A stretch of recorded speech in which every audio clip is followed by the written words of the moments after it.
Sejarah matematika bilangan Mesir kuno merupakan bagian penting dalam perkembangan matematika dunia. Mesir kuno, dengan peradabannya yang maju, memiliki sistem bilangan yang unik dan digunakan untuk berbagai keperluan praktis, seperti perdagangan, konstruksi, dan penghitungan pajak. The Parallel Surveyors menggunakan pengukuran berdasarkan bagian tubuh. Telapak tangan adalah lebar telapak tangan. Hasta adalah ukuran dari siku hingga ujung jari. Untuk mengukur tanah dan bangunan sejak awal sejarah Mesir, dan sistem angka desimal dikembangkan berdasarkan 10 jari kita. Diperkirakan bahwa orang Mesir memperkenalkan sistem penomoran basis 10 yang paling awal dan lengkap, setidaknya sejak tahun 2700 sebelum Masehi. Sistem bilangan hieroglif. Orang Mesir kuno menggunakan simbol-simbol hieroglif untuk merepresentasikan angka. Sistem ini berbasis desimal, yaitu berbasis 10, namun tidak menggunakan notasi posisi seperti sistem bilangan modern. Angka-angka dasar diwakili oleh simbol-simbol tertentu. Angka 1 yaitu diwakili sebuah garis vertikal, angka 10 diwakili sebagai bentuk tapal kuda atau lingkaran, angka 100 sebuah gulungan tali, angka 1000 sebuah bunga teratai, angka 10.000 sebuah jari terangkat, angka 100.000 diwakili dengan sebuah kecebong, dan 1 juta diwakili dengan sebuah pria yang berlutut dengan tangan terangkat ke langit.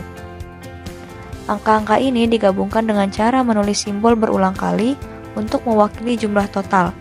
Sebagai contoh, angka 3345 akan ditulis dengan 3 bunga teratai, 3 gulungan tali, 4 tapal kuda, dan 5 garis vertikal, di mana 3 bunga teratai ini menjadikan 3000, kemudian 3 gulungan tali itu 300, 4 tapal kuda 40, dan 5 garis vertikal itu satuan limit.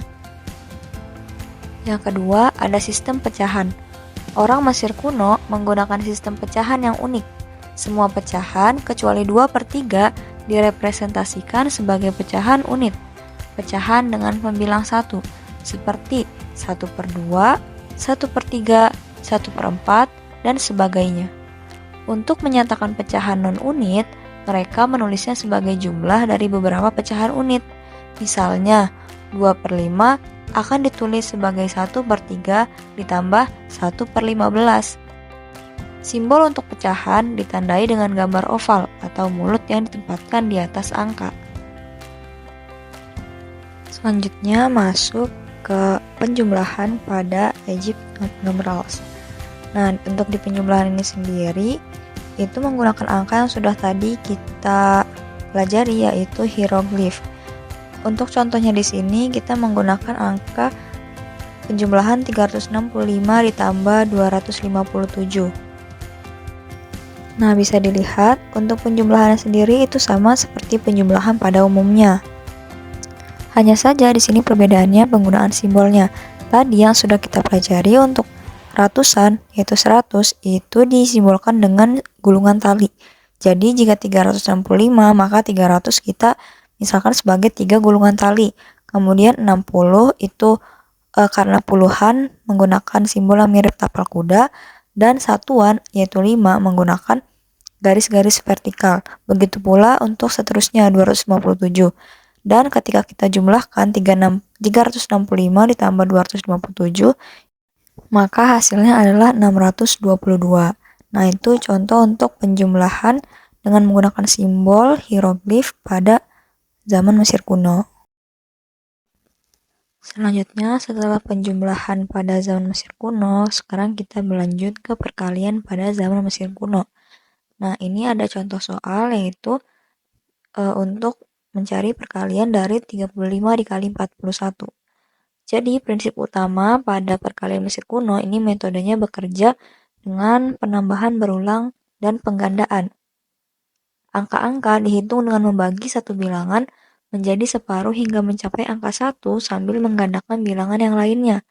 Hanya angka dari kolom dengan bilangan ganjil yang dijumlahkan.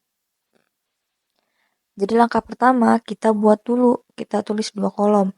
Kolom pertama itu yang ada di sebelah kiri, yaitu separuh dari angka pertama 35 hingga mencapai angka 1. sedangkan kolom kedua itu hasil menggandakan angka kedua, yaitu 41 di setiap langkahnya. Maka untuk perhitungannya, ini kita ambil angka pertama angka 1, kemudian di kolom sebelah kanan itu kita tulis 41, karena perkaliannya 35 kali 41. Kemudian di kolom yang sebelah kiri itu kita tulis angka 2, kemudian untuk di kolom kanannya kita kali 2 dengan 41, maka didapatkan 82.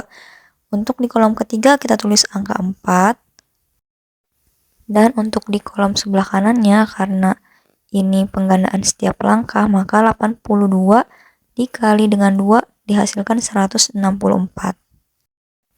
Begitu pula cara seterusnya hingga di kolom kiri ini kita mendapat angka 32, dan di kolom kanan itu kita mendapat angka 1312.